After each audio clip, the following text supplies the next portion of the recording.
have to ask myself real questions now. You know, like, if I get in a fist fight while I have diarrhea,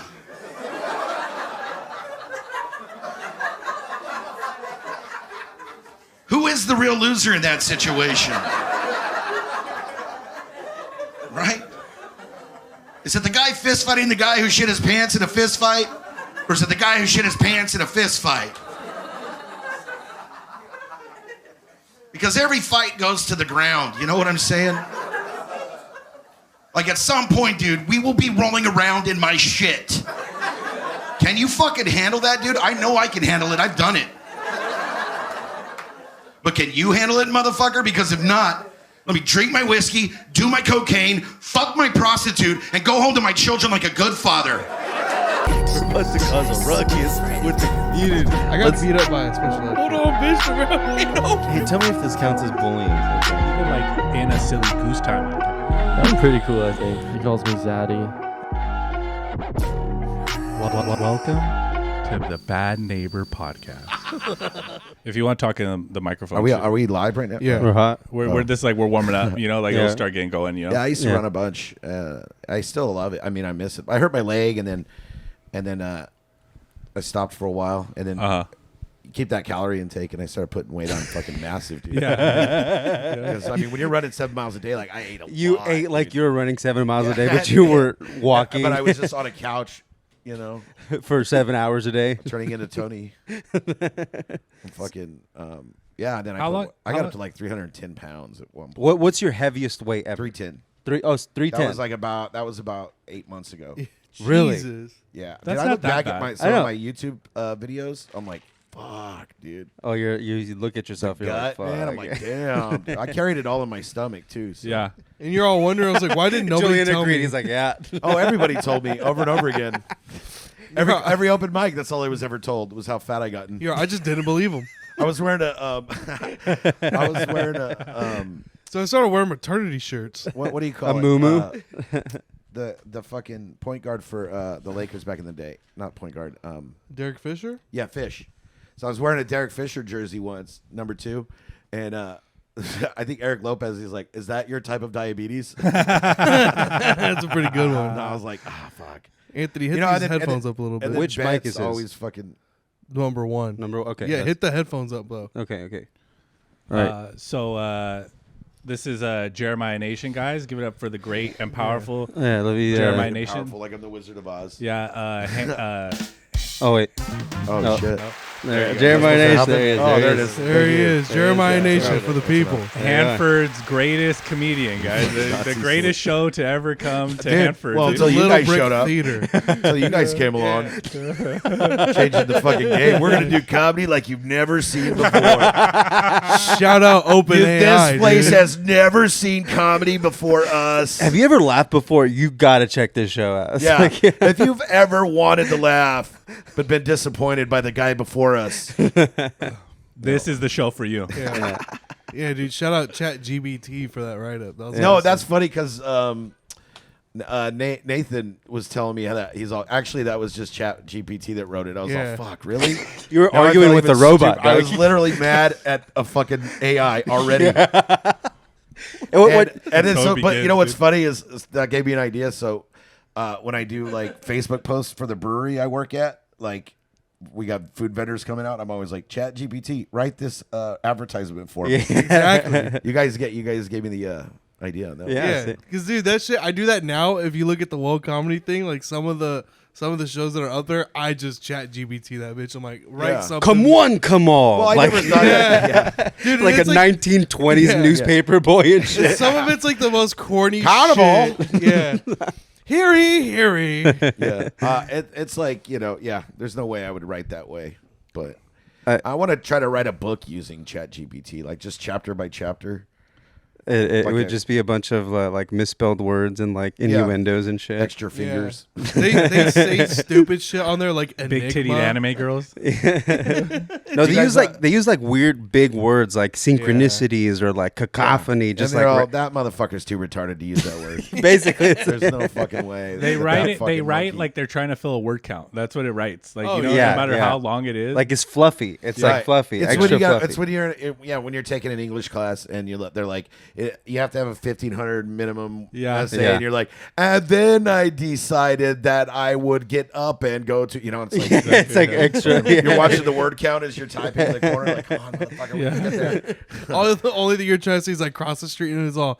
And upon I gazed further down the road. Yeah, it's like That's like, have you ever, probably not because you guys are all stupid. Have you ever read Cervantes? yes, I have. Never. Yeah, okay, so that's how he wrote. Like very descriptive and yeah, like Don Quixote. It's Yeah, like yeah. fucking 12 chapters of just describing what the room looked like. Oh yeah, dude. I read. I feel like he was just on a word limit project By his fucking when he wrote publisher. that book. Yeah, exactly. Dude, I remember I read a book in college where there was a sentence that was 16 pages long. One it's like sentence? one sentence, and that Yeah. was just like it's just some dumbass that was That's like, not a I bet. sentence. Yeah, that's 16 pages. That's dude. a retard that doesn't know grammar. It's not a sentence. That's a guy. Yeah, who's James teacher. Joyce, fucking bitch. That's the guy who's in love with commas. But then you look at something like The Alchemist by Paulo Coelho, which is like 100 pages, and it's the most beautiful thing ever written. Right. You know? Nice and succinct. A nice little 100-pager. You ever read Marcos? Never. I was about to say Jeremiah just caught me off guard, dude. I didn't know you were. Dude, such this guy's a avid writer. Aren't you a reader. writer, Jeremiah? I'm a writer. You're I'm a published writer? author. Yeah, dude. Okay? What are you published in? He's all. The fucking Megan's Law.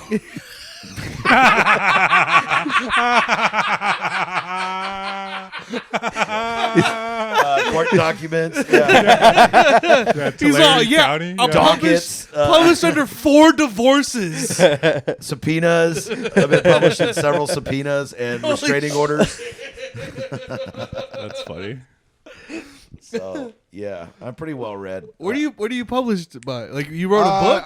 I published short fiction, Okay. short stories, stuff like that. You publish them in different short fiction, like First Writer, and then you have a bunch of really more popular ones like the New Yorker and stuff, which I have never. Like different magazines, different journals, and stuff like that. There's or like so many out there, dude. Yeah, You just no. submit to all of them, 100%. and Yeah. one of them's like, okay, you're not too terrible. Right. Yeah. The thing about that, I tried to write for years before I started doing comedy. I was a writer for like 10 years, just trying to. That was my dream. Were you sitting in like a foxhole or like somewhere overseas, like to be or not to be? He was like, sitting at I George. was writing Shakespeare down Yeah, you're right. Jeremiah. in a foxhole. I can only imagine Jeremiah. Fie, unknit that threatening, unkind brow. I'm sorry, I'm writing Taming of the Shrew right now. I don't have time for this. I can just imagine Jeremiah sitting in the White House as he's protecting George Bush, just like George. and the eye. Why would I do this? What was I thinking? He's all right down. He goes, and I was the protector. Oh God, I did write the logbook for when I worked at the White House. You worked at the White House? Well, Can we talk about that? I worked through the White House. I was Oh. attached to the White House. I was on a security detail when I was in the Marine Corps for the president's helicopter. Oh, a security right. detail. That's cool. What does that entail? What is that like? Standing at attention? Standing around and counting rivets on a helicopter. 1, 2, 3, 4, 5, 6. Standing 7. on 1, a 2, 3, fucking 4, 5, 6. 120-degree flight line. So is that why you get upset For when people are like, hours. "Hey, thank you for your service," or like, No, why? I don't really get upset when they do that as long as they have a drink in their hand for me. He's like, like, thank you for your service. Fuck Jeremiah." whatever, dude. I don't care about your vapid gratitude, but buy me a fucking drink. Yeah. I have alcoholism to support. Because how was what's that helicopter called? It's fucking Marine One. Marine One. Yeah. So you were working around that. Yeah, it joint. was basically like the guy. One of many of us, but I was the guy that we saluted the president when he got on and off the helicopter and that shit. So that mainly was your job. You never get to ride in it. Do you have I any? wrote it in every day. I mean, Oh no shit. Yeah, and the funny thing was that I'm terrified of flying, fucking terrified. And they say the more you do something, the less afraid you become. But that's a fucking lie. 'Cause every time I flew, I thought I was gonna die. And then every also, if you're 'cause writing you're- it every day, there's more of a chance that Yeah, you're gonna that's fucking. your brain. That's my brain. I'm like, If I didn't die yesterday, it's the gonna happen odds, today. the odds of it going down. And then when I was in, we were our one thing we also did other than security for the helicopter or transport the president. Another side of our helicopter squadron was to test the new helicopters and experimental helicopters. And so I had some people I knew that died in one of the Osprey crashes Oh shit! back in like 2001 in Yuma, the the crash they had, and there was a crew chief and a pilot on there that was from our unit, and so just knowing people that died in a crash, you're like, oh fuck, this could really happen. Yeah. And then the things you see, like flying. One time we were on a C-130 getting ready to take off from. Is this normal? That's too hot. Is it a little too hot? Turn your headphones up, Anthony. Oh, is that what's happening? Turn your headphones up. Yeah. Sorry, I'm new at this. Keep going, Jeremiah. Yeah. day on the job. Oh, we're getting ready to take off from like Andrews in a C-130, and like right at the end of the runway, they hit the chutes, and the fucking plane came to a stop like inches away from the end of the runway, and we had to get off. And they're like, "Yeah, we're pretty much going to be in a deadly crash if we didn't stop at the end of that runway." You're all We lost hydraulics. I was like, "We lost hydraulics? What the fuck, dude?" And one time I was on a C5, and the crew chief downstairs was like, I walked down, and he was like throwing plastic bags up, and you were watching him go and stick to the side. And he was like, "Yeah, I'm just sealing up some holes What? so we don't lose bags? cabin pressure." I'm like, Oh, yeah, what yeah. the fuck, dude? With plastic grocery bags. Yeah. That's what's keeping me alive, you know? Military grade. I can't even hold eggs for too long. It can't- can hold a gallon of milk. Yeah, but it can retain cabin pressure. yeah, but it's keeping us alive at 30,000 feet. So, yeah, it's just stuff like that. I mean, I just hated it. I hated flying. It was terrifying. I don't fly anymore. I refuse. No? Because I just don't want to experience that. It's such a high level of anxiety that I feel. Yeah. It's terrifying. What The is whole going time. through your mind when Every you're flying? sound of the engine is like, oh, that's it. I'm gonna die now. This is how it happens it's all we're taxing every time, and then we runway. land, and then I'm like, oh, I made it this time. Probably not next time. Well, so they say that the only time that planes crash are either on takeoff or on landing. Like they never. Well, they definitely crash on the landing, But they never Every time. They never like. it's hitting the ground. Yeah. Is a form of landing, I think. But they never Pretty fuck hard. up when it's in the air. It's like you're good. Like they. Yeah. very No, the rarely- most yeah. dangerous parts is takeoff and Yeah, landing, right? yeah. And then, but I mean, But then there's 9/11, and yeah, or there's just losing engines in the middle of flying. Yeah. Dying. Oh, like when the guy landed in the Hudson, right? Yeah, that dude. Yeah. Or Denzel or Washington? the No, that was Denzel that was Washington. Tom I was just Hanks. gonna go there. Fuck, dude. He was all coked out. That was a great movie, man. Dude was drunk, coked out, did a fucking barrel roll in a fucking 747, dude. That was fucking dope, man. I'd fly for that. You'd fly in something like that? Dude, if we did a barrel roll before we crashed, it at least made it fun. Fucking that'd be He's cool. gonna make this death entertaining. Yeah, let's do a loop real quick, like the fucking Viper at Magic Mountain or something, you know? Let's- Oh, yeah. Dude, the Viper's a good one. Yeah, Yeah, that is. Yeah. I hate roller coasters, dude. Do you? I don't. I've grown out of them. Like it's too much. Literally, Oh, you're too fuck. tall for him. No, dude. like just my stomach. It just like it. I can't. I don't know at my age Can't if my fucking brain can handle it, you know? Your heart definitely can't. I feel like My heart can barely handle tying my shoes. Yeah. My heart. Sometimes I hear it crying. That's just it pumping blood, dude. Jeremiah's off. If I get up too fast, I might die. Or at least get dizzy. I've been watching a lot of My 600-Pound Life. lately. Oh, yeah, dude. It's the best. I watch it every morning. I watch it get out of bed in my... And then it goes My off to work at a roommate. gas station. Yeah. And right Fucking here's a dude. picture of Tony. Dude, I love him so much. I start my day every morning. I listen to Tony waking up in the other room. And every morning when he wakes up, he's like, Like he's upset that he woke up. yeah, that day. he's disappointed. He's like, fuck, I made it. alive. Why? Oh, I was hoping. I didn't eat myself to Yeah. death And today. then he just gets up and he walks out and he just looks at me on the couch. He's so angry. And he just goes, did you see what they did? You know, you don't even know who they are. He's already looked at his phone.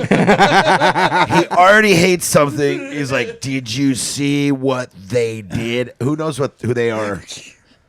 But immediately changes I'm its about to fluid. find out. You know what I mean? Yeah. And I love him for that because it's just like without that, You would you'd have a idea what's peaceful going on. day I full wouldn't of know. gratitude. I wouldn't know what happiness is. Oh yeah. You know? Seeing what misery is. I wouldn't know how to be grateful for what I have if I wasn't best friends with a man who hates everything. You know what I mean? Yeah. It's like, oh, I guess crippling child support isn't that bad. Yeah. How did you meet Tony? Like, what's that? We met at I used to own a bar in Tulare called Barmageddon, and he had Never just heard of it. he had just R.I.P.. moved back from rest in pieces. Rest in financial debt. Nintendo 64 controls. Yeah, dude, it was a dope place. I loved it. The best time of my life. But he had just moved back from Modesto. He had lived up there when he started comedy in that scene, and he had just moved back to Tulare. He came in for an open mic, and he saw me. And at the time, I was co-hosting with an old friend of mine named Jeff Wallace, and we used to run an open mic every Sunday. And actually, it was before it was Barmageddon. It was called Halfies. It was a little dive bar. Happies? Halfies. Halfies. And I ran an open me. mic there, and so just Just like me. like a half a pack of certs. And and he just came in and was like, "Oh my God, this is the way that me and Jeff used to co-host. It was just a lot of improv and just bouncing off each other, Sure. and really high energy, a lot of fun." And he was just super excited. He's like, "I've never seen anything like this. This was fun." Jeff was an old roommate of mine who's the one that got me to try comedy. He tricked me into it. How? Because I had terrifying stage fright. I was terrified. That's really why I was a writer, because I was too afraid. Too afraid to go It's on just hard stage. to believe that you, Jeremiah, are crazy, scared I of know. flying or scared of going on like that. Because Jeremiah, for those of you that don't know, look at him. I mean, like rough exterior, fucking glasses, mullet. Like when I first met Jeremiah, it was at Barmageddon, and I was scared as fuck because he was heckling me, and I didn't know what to do. You know, like, and it made me realize I'm like, oh, this is one of the vets. You know, this is one of the guys. So like, nobody starts out that way, dude. right. It's a terrifying thing to do in Yeah. comedy. you Yeah. know? And there's an immediate judgment upon you by everyone in the room. Yeah. And that's a fucking lot. So yeah, I mean, so we were in Clovis they used to have an open mic there called Grog's. It was at an Irish restaurant, and we were there, and I was just like, wow, these are real comics. I was around these people, Kevin Tankin.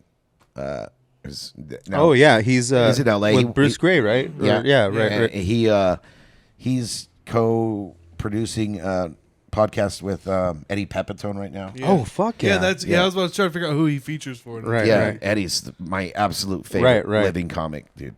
He is just exactly what I would like to be when I'm 120 years old. He's so old, or he's just always looked like that. I don't know, but So we were there.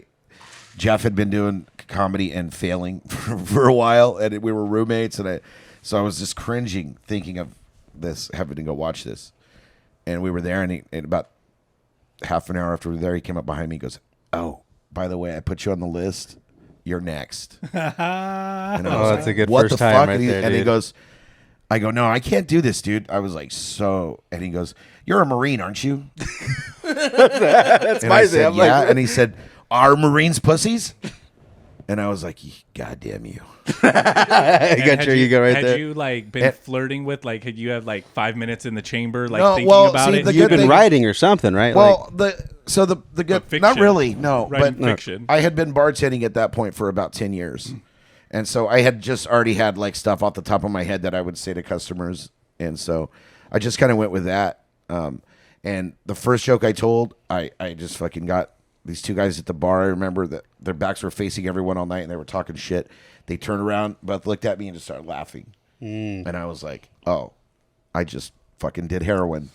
Yeah. You know what I mean? Yeah, that I was feeling. like, "Oh fuck, Yeah, dude, yeah, my yeah. dick got hard. It was great, and it was unbelievable." And I got off stage, and at the time I called my ex-wife, and I said, "I think my life's gonna change. Yeah. I think I love this." And how old were you when that was happening? I was 33. 33. Okay.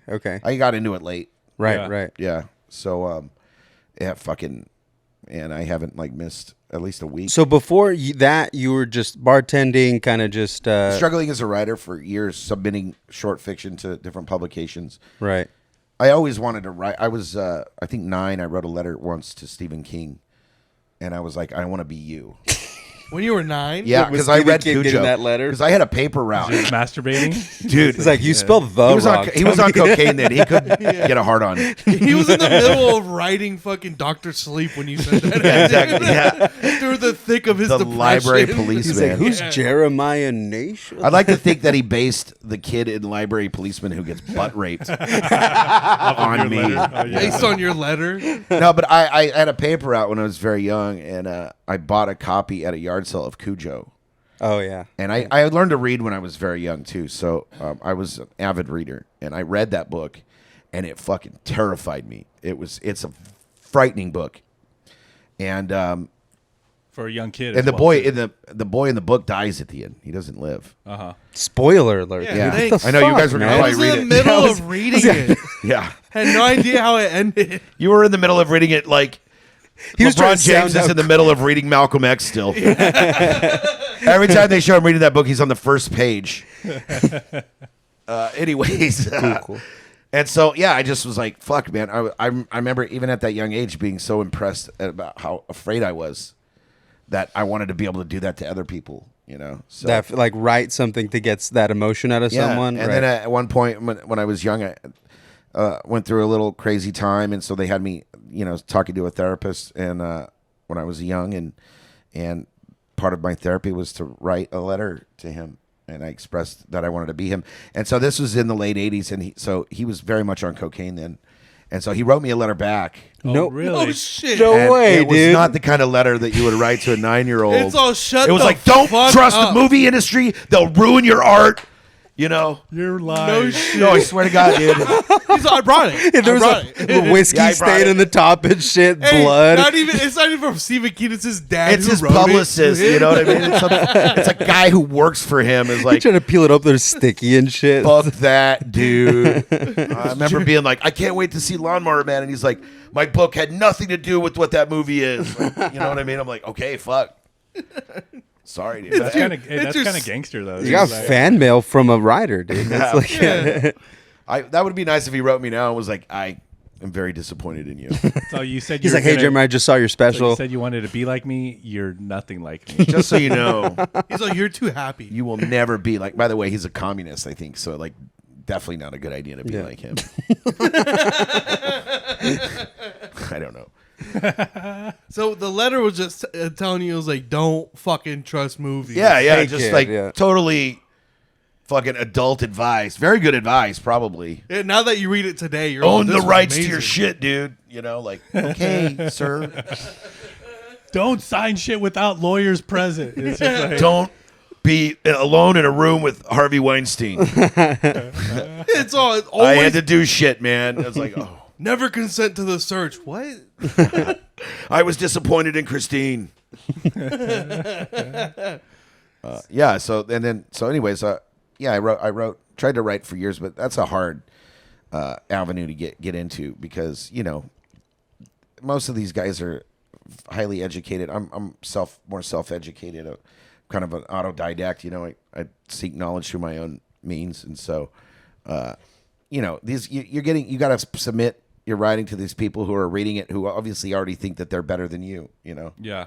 They every artist thinks they're the best at what they do, and so it's just like it's like jumping through. It's like you're just praying for something. yeah, dude. And then what you get paid at the end of the day is like, $50 and a free subscription to this shit fucking magazine that Yeah. That you're a part of now. Yeah. So I definitely find more satisfaction and fulfillment out of doing live performances and writing that and getting that immediate response. Because I did very similar things in college. I wrote, and I was also an editor for like an online magazine, and I don't even know how that happened. It's just like you end up just start reading shit, and I didn't even know why to pick people or who to pick or why. So it's just you're like just being educated. You're not even there yet. exactly. So it's like all be these. critical of So something. if you imagine me judging a literary magazine, imagine all this other shit. People are just making shit up and then putting your stuff online. It's just like there's no money there really. Like it's all volunteer stuff. It's all like. Well, because you wanted to be a writer, kind of. Well, I went to school for English, Yeah, and then me like too, I was doing And I was screenwriting. communications and journalism. Right. I wrote for the college newspaper, and then Yeah, me but too. I wanted to be Charles Bukowski or fucking Right. or Hunter Thompson. I really wanted to be Hunter Thompson. Right. Yeah, you're all because of the cocaine. Well, yeah, And the the glasses. mescaline. And Being so friends with Johnny Depp would have been fun. that would be cool. I mean, probably not now. You're a little hot, I think. Just a little bit. He's kind of old and creepy now. Who, Johnny Depp? Yeah, I mean, girls shit in his bed still, so it's kind of dude. weird. I mean, I'd fucking let her shit on me, dude. Would you rather be Johnny or would you rather be Leonardo? Now, which one you want to be? That's like. Hello. Do you want diamonds or gold? You know what I mean? Whoa, which one's better? Do you I guess think? Leo's younger. Leo. He's gonna live a Leo. little longer. Leo, 100%. Yeah, Leo. But Leo hasn't done any cool shit. I feel like What do He you hasn't mean, done any dude? cool shit. He's got like a bunch of Oscar nods and like I'm talking about like outside of career, all the drugs. like, I mean, cool yeah, shit. Like, 25-year-old pussy? Yeah, dude, he just smashes puss all day, dude. yeah, dude. about Did you it. see Gilbert Grape, Johnny Depp's in that as well. dude? The Yeah. fucking Departed. That was a great movie. Yeah, the Once fucking upon a time in Hollywood? Titanic. Once Upon a Time in Hollywood, fucking The was Beach. Amazing.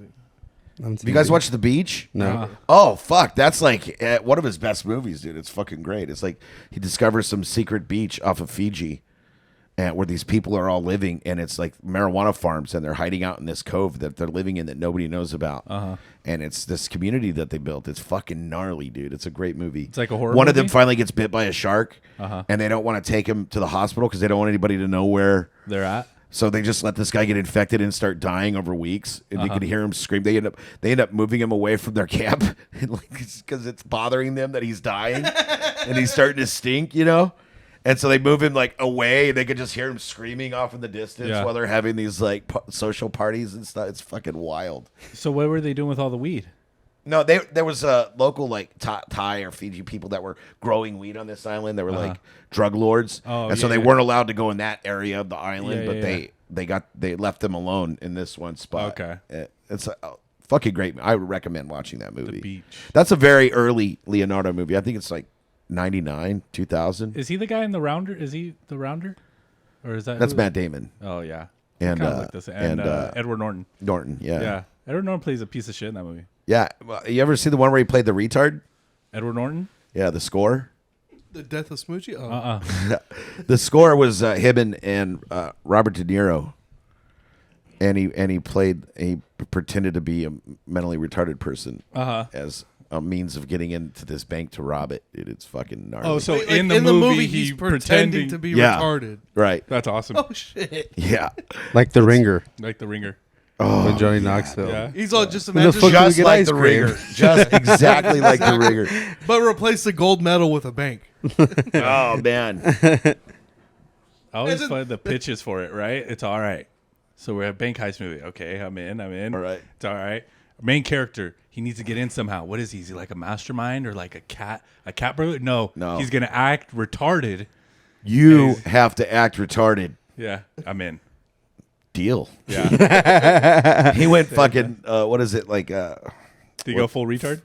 No, what's it? The acting when they encompass the role or whatever. The Method? method. Yeah. He goes full method and is just like He's all just taking the shitting his short pants. bus. He's just fucking his shitting pants. himself and fucking Have you guys ever acted retarded to get out of something? paying to have his tongue swollen. Never? Never. Acted retarded to get out of what? Like just a parking ticket or abuse? Well, or first they would like probably wonder why you were driving. I don't think that's gonna work, dude.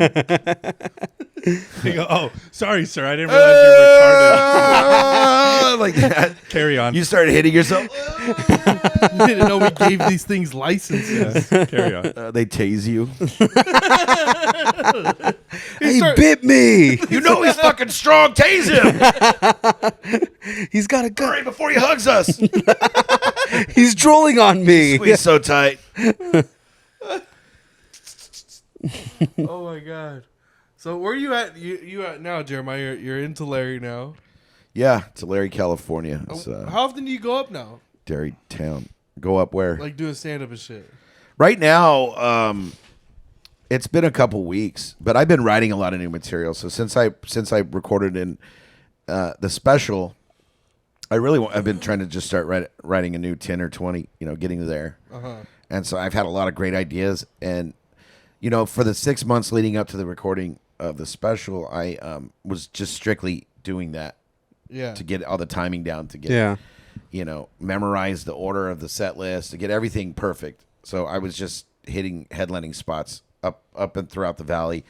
And so I couldn't really focus on writing new material or practicing that. I just had to take any opportunity I could to run my special. And so really, I got tired of it. I got so fucking tired of doing How that. long were you sitting on that material for? Some of it for 8 years. Some of it I wrote early and then put away and then rewrote and then put away and then brought back a few times. You know, so I mean what we ended up with the special was about 45 minutes. But you did like over an hour, didn't you? Yeah, I recorded 2 hours. Yeah. 2 hour shows, and Two then 1 hour shows, right? Yeah. And then from those we edited it down to about 40 minutes, and really happy, really proud of it. But I'm tired of listening to it. Oh yeah. I mean, the editing process took like 6 months, and it's like, okay, now listen to this. Now then we cut a few out, and it's like, listen to what we have. Then we cut more out, and then listen and listen and listen, and then that was just the audio. And then when we started bringing video in, we recorded that on like 4 different camera angles.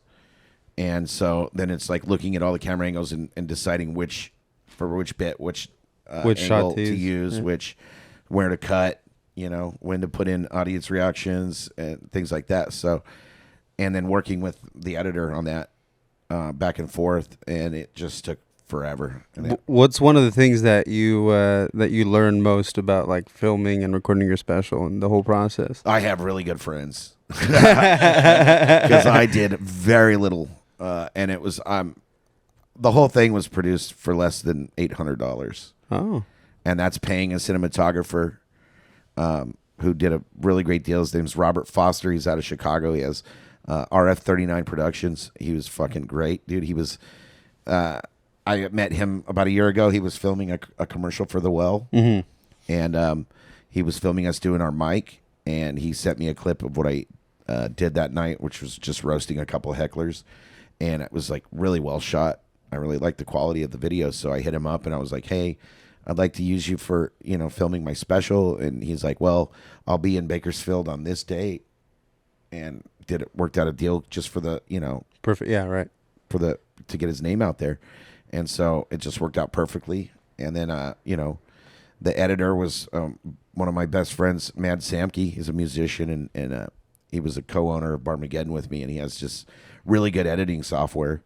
And it's kind of his dream to start his own production company. So he basically edited it for me for free. And so just really good friends, man. Like so many favors were done for me to make this happen. And really, I mean, you know, without sounding like I'm tooting my own horn, it's like there's never been anybody in any of our scenes that has done anything like it. I mean, I'm really proud of it. It's like high quality shot special, and I'm proud of the material like that we used and how it went. And I'm hoping that this will be like an example that more people in our scenes can use to start doing their own thing. You know, definitely some like motivation. I'd love to see John Hacker do a special. Oh right. Yeah. You know, he's one of my favorite people in the world, but also I've always seen him as like up there with me. You know, my counterpart. Like he's always been one of my favorite comics, and we agree on very little politically daily, and stuff, but I have so much respect for him as an artist and a performer and a human being. He's a great guy. Right. Yeah. So I'd love to see him do something next. Yeah, I hear rumor that Tony Lay out of Fresno might be doing one soon, and also one of my favorite people.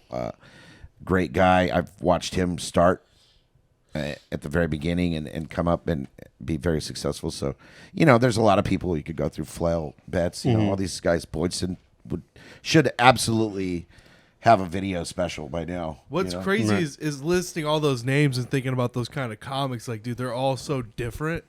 Yeah. But it's so fucking good. Like, Hacker's one of those people where it's like, I feel bad if you have to follow him. I love following him, dude. I know, but like, I love it, dude. I fucking I'm like I've done so many shows with John where we flop who's headlining and who's featuring. We did a couple shows in Fresno a while back, and it was like, okay, 2 nights in a row. Tonight I headline, tomorrow you headline, and just I love following him, dude. I remember, the energy's up there, and it just makes me go boom. Yeah, dude. he sets up the room. Absolutely, and then vice versa, man. I'll get them. I'll make them dirty for him. You know what I mean? Yeah, I'll get Oh, there. right. know. You'll crack them open like that. And then he comes in doing his thing, and it's just like, I mean, and how many of our jokes together did we write in a car ride to an open mic together? You know, so there's so much of us in both of what we do. Definitely seeing how like you hung out with like when I started seeing how all the older comics were and how like they worked with each other and did things with each other, definitely made me motivated to start working with like the comics that I started with. Like that's why we're all here together. You know, it's like important to encourage each other, but it's also important not to criticize each other. yeah, right. So you need that in a scene too. You have to be able to call each other out when it stinks. The last thing you want is a guy's like, "Oh, it's really good," and he's like, "No, it's not." In his own head, he's like, "Fuck no, this is stupid." You know, that's just what hurts people. Is you see it in a lot of places where people just kind of like glad handing each other, and you're like, that's not going to help anyone. Right. If I hear Tony say something that I think is dumb, I'm like, that's fucking stupid, dude. You know? Fix it. And he's like, okay, what about, me and Tony and Trent and some guys up there, we get together at least twice a week at my house, and we'll come up, hey, I have this idea. Well, why don't you do this or, this, and we'll create tags. And it really helps to do that, and keep different people around you. Yeah.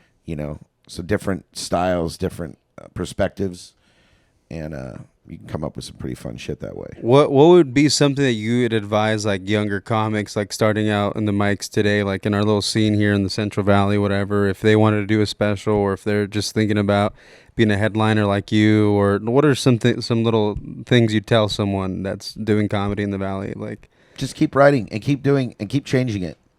So, if you're going to open mics and you're doing the same thing that you did last week, then you're doing yourself no service, So do something different, whether that be add a tag to your joke or take some fat off of it. Change it somehow. Do something different so that you can gauge a different reaction from the audience. And always be writing. So I always show up to an open mic with one joke that might be older that I'm working on, and then a brand new one. So, but there's something different. I'm not ever doing the same thing at open mics because that's where you find the magic, You have a little, and don't be afraid to go off. If I'm telling a joke and something pops in my head, I'm like, I say it because I want to get a reaction. I want to find out whether that is going to work. And then I've had so many jokes that have evolved in the middle of open mics and become even better just by spitting something out that popped into my head. I realized after a certain number of years, I got so comfortable on stage that I have a separate inner monologue, And you're like a sentence ahead in your head. Yeah, I'm reciting stuff. So I think a lot of it comes from Marine Corps too, where there's a lot of recitation. There's a lot of just saying things that you've memorized without even thinking that you're saying it. And so I'll be reciting my bit on stage, and in my head I'm like thinking, well, what can I do next? Yeah, It's and when you get comfortable, you're able to do that. Like early on, when your nerves are there, it's like you're just trying to remember what you want to say. Yeah, you're just trying to stay alive. You're like, fuck, what was that joke? What was I gonna say? I forgot. Yeah. Oh fuck, and then you panic. That panic of not knowing what to say. Yeah. Not knowing what's next. And once you've bombed 1,000 times, then it's like there's not even a fear of that anymore. Yeah. It's like, what am I gonna say? I go up there like, if I don't have anything, I'm like, boy, I can't wait to see what I say. Yeah. You know what I mean? It's fun, dude. My favorite part is doing like in the special. And what I've been doing a lot when I headline now is when people are coming, only when I'm headlining, obviously, but when the audience is coming in, I'll have a bowl, like a fish bowl or something, and I'll just ask them to write down random questions. And then at the end of the show, after everything's done, I'll just draw questions out and improv with it and answer these questions and let shit fucking happen. It's crowd work, dude, and that's my favorite. That's where I find some pure gold. And it's it's what I enjoy the most because I feel like it's one of my strong points is being able to just spit shit off the top of the head to riff and shit and just say outrageously funny things, know? And so, I really like that. That's my favorite part of comedy right now. Yeah. So was did you have crowd work in the special as well? Like we used it for the credits. Oh yeah, I think I saw that. It's in the trailer too. Right, yeah. In the trailer, yeah. Yeah, for the trailer, I didn't really want to put a lot out there. Of course. So I just decided to use the closing credits for the trailer, and that's just crowd work. Yeah. So, yeah, that's my favorite part of But also, by the time that we did the credit reel, I had already watched the special probably 30, 40 times. And so I was like, really nice to see something different for once. Right. And so that I just loved it. I was cracking up laughing, So now you're and I forgot that I said most of that stuff because when you're doing crowd work, you forget the shit that comes out of your mouth, dude. Yeah. And so I hadn't watched that in like 6 months. So when I was looking, I was like, oh my God, I said that. When they were like, well, how do you feel about Bud Light something, what kind of Bud Light gay are you or something? I go, dude, I don't give a fuck. I go, if she's got a dick, I'm putting it in her butt. I don't fucking care. And I was like, did I say that? I mean, my dad was there, dude. You know what I mean? My fucking godparents were there. My neighbors growing up were there. Like, there was family there, dude. I was like, at one point, I said that too. I was like, I can't believe I never thought I would sweat so much disappointing my family. It's just fucking. That's where you grew up, right? Where you shot That area. the film at? Yeah. I grew up originally. I'm from Bakersfield. Right, right. And then when I was like 7, my mom met my stepdad, and we moved up to Tulare. He was a dairy farmer, and so I grew up there, and then weekends here in Bakersfield with my cousins, or stuff like that. So I mean, both are kind of my home. As soon as I graduated high school, I moved back to Bakersfield. I went to college here for about a year, and then joined the Marine Corps. So yeah, I've always considered Bakersfield my home, but I lived in that fucking cow town for a large part of my childhood, and so that's also home. Hell yeah. Yeah, it's nothing now. It's just a very expensive pile of shit. It's fucking crazy how much the property values skyrocketed around here, dude. I'm paying like $2,000 a month for rent, and I live, half a mile from cow shit. You There's think nothing there should be a appealing about discount it. if there's cow shit smell? You smell every morning. You smell the rotten milk that's been poured out at the fucking. It's like that's what I'm paying for right there. This is home. So yeah, so you filmed your special how long ago? I filmed it in May, so it was May 12th. Okay, so So it's been about 7 months, I think. yeah. And it's coming out when? November 2nd, 8 p.m. We're going to live stream it on YouTube, on my YouTube channel.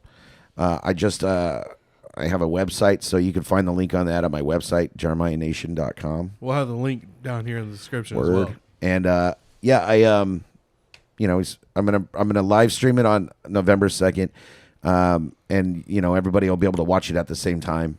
And Oh, yeah. That'd be cool. we'll have a comment, chat going. The chat room goes. So people can just jump in and tell me what a piece of garbage person I am. That's gonna descend into chaos. They're going to hear my thank you for your service, and I think most veterans are going to denounce me after that. I don't think I'm going to be allowed to call myself a veteran anymore after that joke. The VA's gonna come take that shit. Yeah, they're going to strip me, dude. Dishonorable. I think about this a lot because we're sitting here now. You filmed your special. I started comedy about 2 years ago, and when I first started seeing you at the club and around open mics, I was very scared of you. I was so fucking scared of you. I don't know about you. No, but it was more of a when I saw you, when I saw how like you didn't give a fuck and you just were funny and you just like called people out and you said this. I didn't know what to expect because I was just coming in and I was like, oh, this guy. Kind of like how I assume when people come into the mics now and they see Marcos yelling at people on stage or doing crowd work or just being like, they're like, oh, I hope he doesn't talk to me. Yeah, I hope he doesn't say anything to me. Don't look at me. I'm not here. And it's just like that. Like, and I remember too, like when I first started hosting at the club or at mics and stuff, and then you would come in, I'd be scared to light you because I'd be like, yeah, good. I like that. I'll get off when I'm done. That's what I want. Don't you fucking touch it. No, I remember one time too. I was lighting you a bunch, and then you like called me out on stage, and I was like panicking and shit, shivering. I just didn't know what to do. Man. No. This is the funny part. It's just like, and now we're sitting here, and it's all fine. It's like, oh, I feel like you kind of need those little like fucking around at the mics, getting picked on and stuff because of that. I feel like now the way we are when we're at Mike's is we fuck with the other comics. It's like it's tradition. Yes, exactly. It's my hazing, favorite you know. because You're not supposed. You're supposed to shit on the new guys. Yeah, I remember we went. It's like, who the fuck do you think you are, new guy? Recording a lighting video. Me. You're lighting me. I know.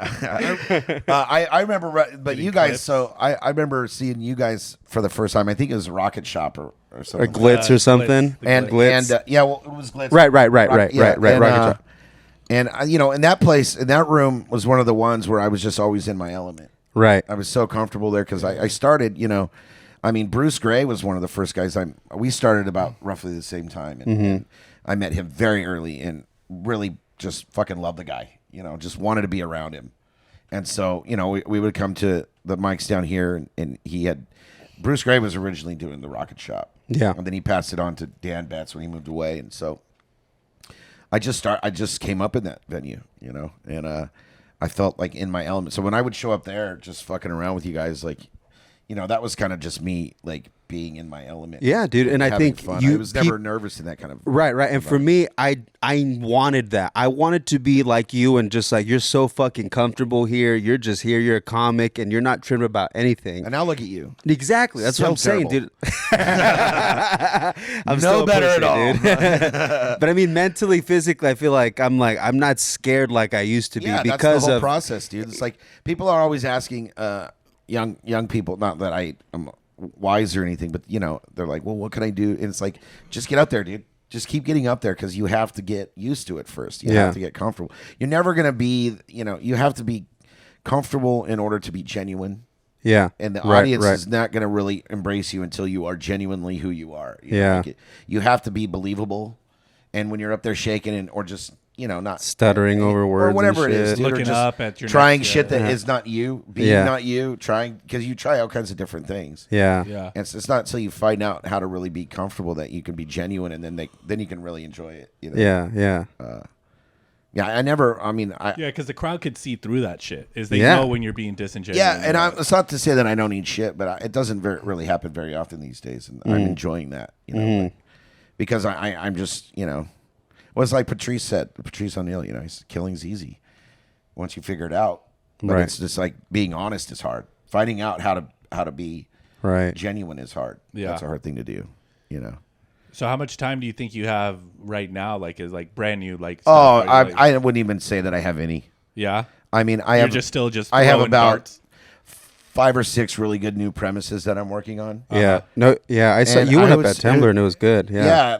There's a couple things, but I like right now it's like starting all over. You're just figuring it out. So I wouldn't say that I have any solid material yet. Yeah. But I would do it. I would try it, and I'm having fun doing it. It's refreshing to finally.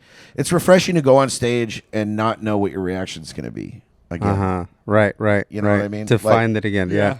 Yeah, it's like because once you've worked out, you know, you get to the point where you're going to record something. Hopefully, if you're worth a damn, hopefully that you've done it well enough that you know it's going to get a good response. You know what response you're going to get out of this material. You've done it 1,000 times. You know, so like, you don't have that fear. When I would go on stage, if I do any of that material from the special, I go on stage.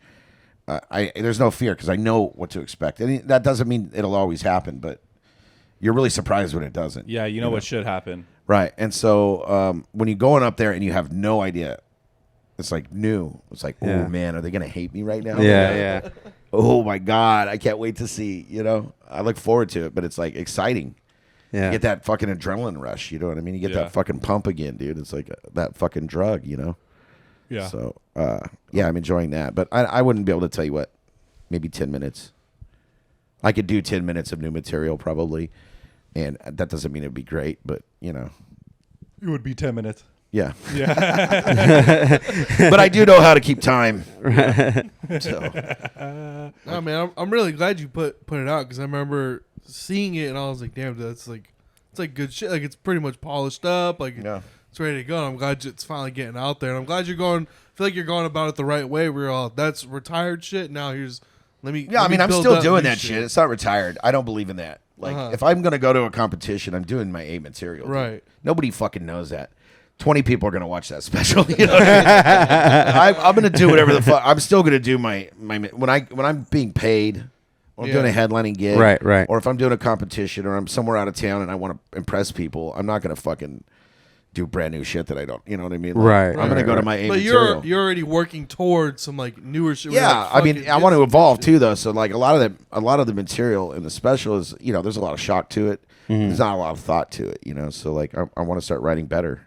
For sure. Yeah. We should all want to be getting better. So I just want to get better. So let's say it's 5 years from now. You have a whole new special. How do you see yourself evolving? Where do you see yourself being different in your next special? I have no idea, man, but I look forward to finding out. And who knows? I mean, if you know where you're going to be, then it's doesn't even seem worth doing, right? True. I mean, yeah, right. But I'd like to be more honest. I'd like to be able to do more. Like personal stuff. Yeah, not necessarily personal, but I don't know how to. I'd like to be doing stuff that's creative, you know, and stuff that's like, oh wow, I never looked at it that way. Oh, okay. You know, just more insightful, rather than just misdirection or Okay. I don't know. Like thinkers almost, or a little like, more observant. Maybe, type shit. yeah, Right. just something new and creative. No, Something- because I forget, something original. not to spill your bits, but you had a bit at Timber that you were just like, you said it was new material. I was like, dude, that was so fucking fun. It was like a fresh bit. You're like, this just happened today. Or, I don't know, one of those. Oh like, yeah, I think that was the body cam footage for the. yes. Yeah, Body cam footage. Yeah. that's yeah. all I'll say. But Yeah. that was fun, dude. Yeah, That yeah. went really well too. Yeah. That one hit fucking hard that night too, dude. That Dude, was it's fun. what's cool as for me is seeing a vet come in and try new material and see the way like a vet tries a new joke as opposed to someone new trying a new joke, because you kind of know the structure and you know the way you speak and you know the way your cadence is, so you kind of like almost say it to where the way you would say it, and it comes out like a joke already almost. Yeah. It almost comes out like already written and like Right. said the Well, way it's because supposed once to. you become yourself, then I mean everything. Is, Right. Is just. It's honest. Yeah. It's honest. Yeah. So I'm saying it exactly how I would say it when I would write it. Right. I'm saying it how I would say it, when I'm at work. And I'm fucking. I mean, I'm the most inappropriate person in the restaurant. Dude. I say things that people are like. I'm behind you. What the fuck did you just say? Like you said that at work? You know what I mean? Coming on your left. I was like the other day. The girl was like talking about one of the girls I work with was talking about the woman. She was talking about putting spray on down there to make it smell better, and she's like, I smell like a rainforest. I was like, bitch, have you smelled a rainforest? Got an anaconda in there too. J-Lo's in there. Monkey shit and malaria. That's what fucking rainforests smell like. I don't want your pussy to smell like monkey shit and malaria. Uncontacted Brazilian tribes. I want you to smell like. I want it to smell like Irish Spring. I want you to smell How about like a my hot father. pocket, dude? I want you to smell like soap. And water. Yeah, clean. A rose, dude. Maybe like a 2-mile jog. I'll take that. I want you to smell like someone just mopped the I floors. want you to in smell there. like a treadmill, babe. Yeah, I want you to smell like you just Like a spent Planet 30 Fitness. minutes on a Stairmaster. Just a little salty, just a little, Who doesn't like salt? In But no, I don't want the fucking, whatever's decaying in the river that the crocodile ate yesterday. A piranha and shit. Yeah. That's our crabs. Little piranha. It's a rainforest. So white power, right? Yeah, when are we going to get to that? That's segment. No, dude, that's cool, man. Like you definitely were like a. You were like what Anthony's saying. Like you were like a veteran in the scene. You still are, and coming up in the scene. I remember like Glitz and Giggles and stuff, and like I would kind of try and gravitate towards you because you were like you would just go up there and just say like what you wanted to say. You know what I mean? Yeah. And it was like, yo, that's so commendable. It's like, how do I get to that? And it was just, it's like, No, it was fun for me too because you guys, after COVID, getting back into comedy again, and I mean, I was doing comedy through COVID. Right. I remember Like those I was days. doing fucking. You were coming up in going to Barmageddon in the Barmageddon. alley Yeah, when with the homeboy fucking tweakers and homeless people in a fucking alley of a basement bar. and fucking Joe passed out on stage.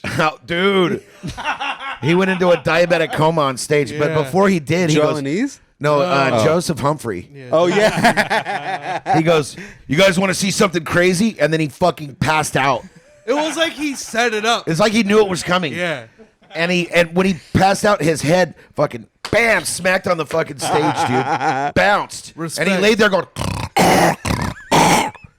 And we were like, oh, fuck, we got to throw him in the dumpster, dude. And then somebody, I don't remember who it was. light him. No, it was Somebody goes, hey, we're still doing the open mic, right? it's fucking Austin Beauvais, dude. Yeah, I'm like, Austin oh my Beauvais. God. He's like, I drove really far for this. Yeah. I'm like, it's nothing but comics, by the way. There's nobody you're No one's impressing. here. I'll never And we gave him a forget. glass of orange juice, and he woke up. And he passed out again. And then he passed out again. It's like my insulin's up. Ah. And then he woke up, and I think he was on. We were all fucking around with some stuff that night. That was when Tony was all, I'm an EMT, and I was like, there's no way that fat fuck's an EMT. Tony's an EMT. I don't think he said There's that. no I think he said, I'm on DMT.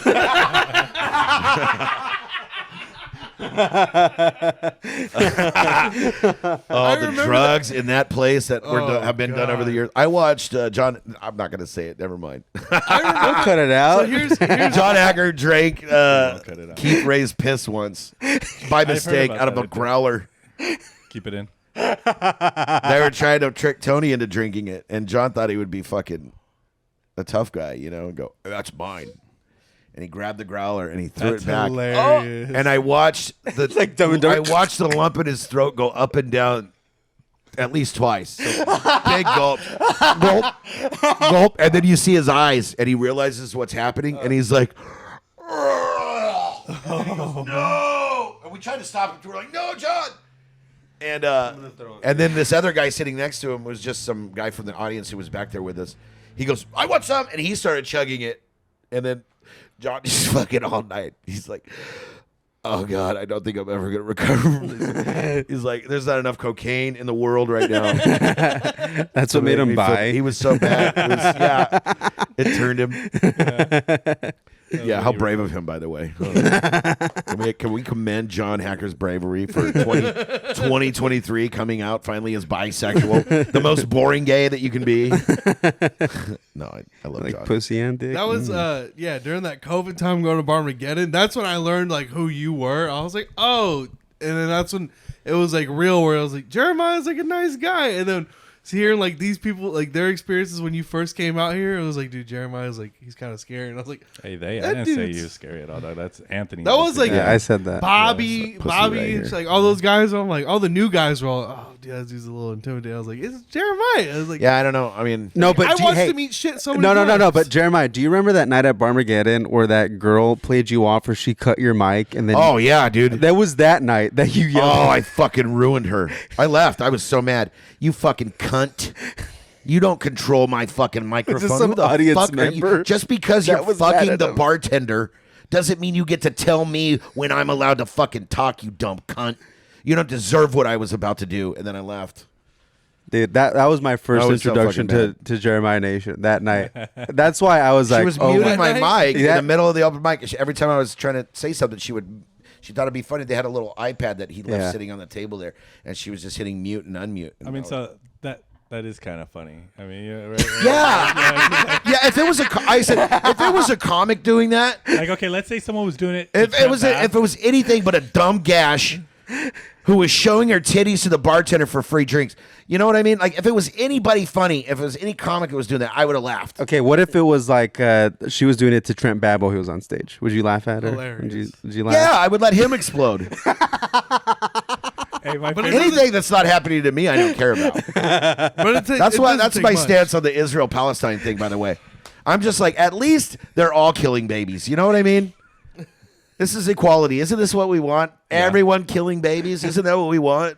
Yo, my favorite was I remember I went to Barmageddon and when Trent was hosting, and you came in and you started going, and Trent just kept lighting you, and you would go and you would look right at Trent and just keep doing your shit, and I was standing right next to you and just go. He goes, I don't know. He goes, he's never gonna get off. He's all. Oh, like, Trent, he's like, getting so upset. I Yeah. bet he just can't let shit. Trent has a mental disorder. Okay, What's that? What's that disorder? whatever it is, he just can't let things go. Like if something, he's like, it's like a week later, he's like, I can't believe that guy said that thing, man. Can you believe that he said that to me? And you're like, what? You're still thinking about that? It's like, yeah, I just. I mean, what do you think he meant by that? Fucking OCD. It's like, I don't fucking. You held on to that for this whole. So you think I'm an idiot, huh? Something like that. It's like, what? What are you talking borderline, yeah. Yeah, I love it, man. No, dude, but honestly, the way you were in the room in Barmageddon and the way you were with other comics, I think that truly, and then the way we saw kind of like how the door guys are at the Comedy Store in the belly room, how they fuck with each other when they're bombing or just when some just to fuck just to laugh at someone, dude. My favorite story was the one about Kevin Hart was bombing on stage. It was and Patrice O'Neill threw a phone book onto the stage. And he said, call anyone in there. They're funnier than you. Get off the stage. It's like, fuck, that's what I need. You know, that's what we need in our life. It's like somebody to just go, you know. But there's too many people they have egos and they're sensitive. You can't fuck. You can't fuck with people, man. We experience it every fucking Tuesday. I don't know what you're talking about.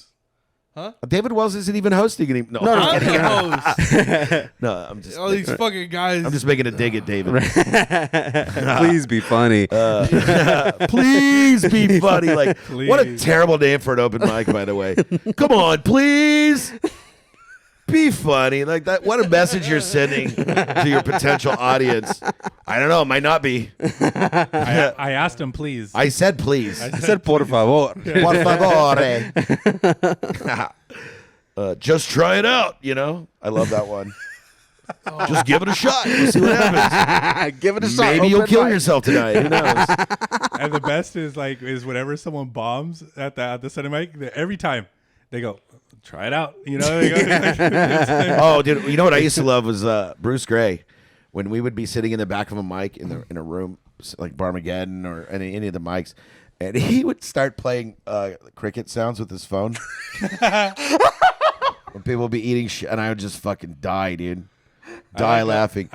One time he pulled his pants down on stage, and this guy was like, "Pull your fucking pants up, faggot." You know, and it was a guy who was very loose with the N-word. Yeah. You know? And so Bruce was all, "Fuck you. I pull my pants up till you leave." And the guy was like, "I'll fucking beat your ass." And then the guy came outside later and he thought I was Bruce. And he's like, that ain't funny the way you pull your pants out. And I looked at him and I go, "I think you got the wrong motherfucker. And he looks at me and realizes that I wasn't Bruce Gray. And he goes, "I believe I do." And that was the end of that. One time I saw this bitch throw a fucking bottle at Bruce. That was one of my favorites. She was a drunk bartender in Tulare at Barmageddon. It happened to be a girl that I worked with. I won't say her name, Christina. And she was just trying to talk shit to him, and he was like, "Bitch, you're not even the most attractive tweaker in this town." And then he said something like, "In 10 years, you'll still be pouring the same drinks and sucking the same old dicks." And she goes, "Fuck you," and she gets up to throw a beer bottle at him, dude. And her boyfriend goes, "No!" and like hits her hand. And so all he managed to do was like deflect her arm so that she threw a beer bottle right into the back of the guy in front of her.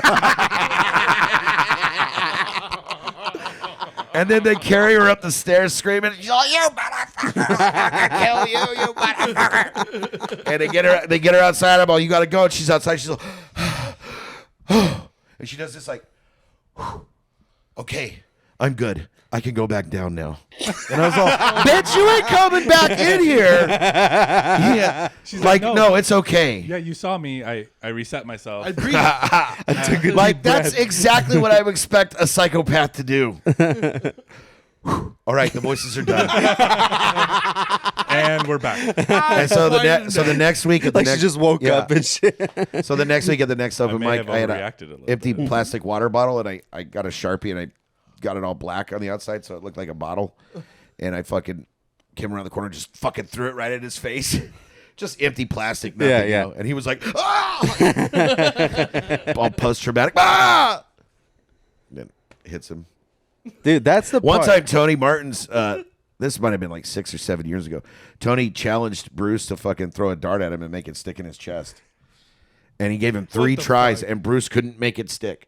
Couldn't make it stab it. Just bounce off. And he was like, "Come on," because Bruce, he was too afraid to give it a real good fucking Oh, right. And Tony's all, "You bitch, do it!" And he couldn't fucking stick him, dude.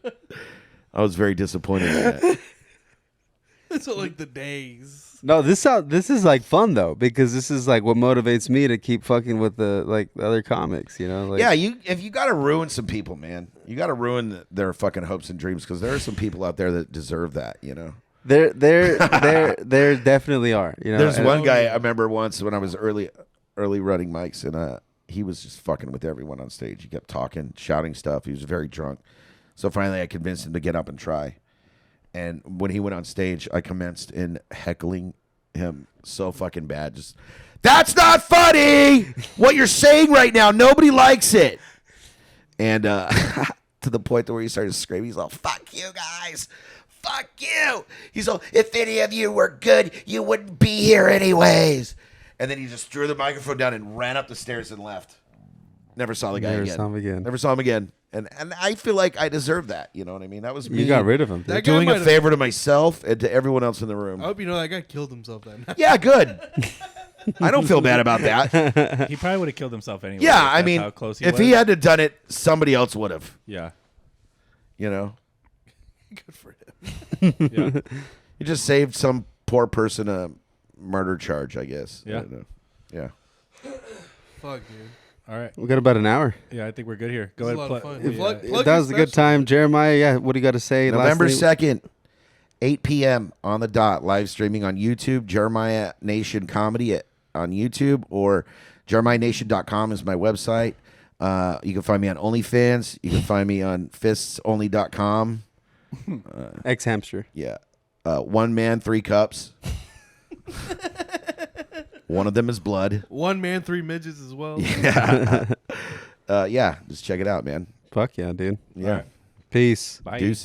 What's the cause of ruckus with the community? I got beat up by a special ed. Hold on, bitch. Hey, tell me if this counts as bullying. Even like in a silly goose time. I'm pretty cool, I think. He calls me Zaddy. Welcome to the Bad Neighbor Podcast.